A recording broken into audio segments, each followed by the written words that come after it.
Uşaqlığın, subaylığın qədrini şuh qamətim büküləndə bilmişəm. Gecə gündüz ürəyimin başına qəm komları əkiləndə bilmişəm.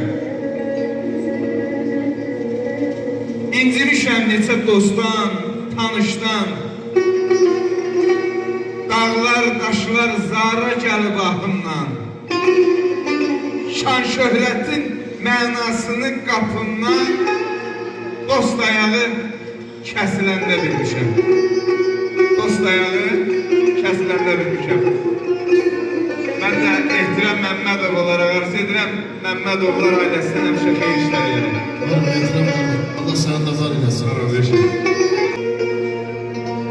Ay sıcak düzenmirəm bu dərdə, almayla yatmıram ki gecələ.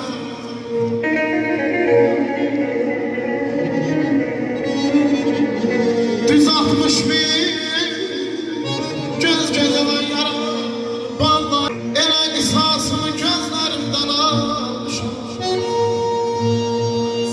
Qisasımı gözlərimdən almışam, Allah'ıyla yatmıram ki gecələ.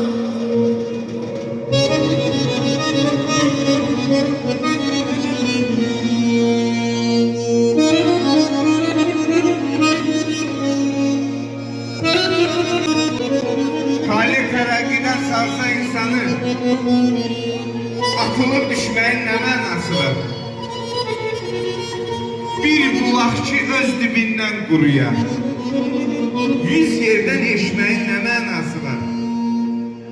1000 cürə naxış vur, 100 cürə bəzə.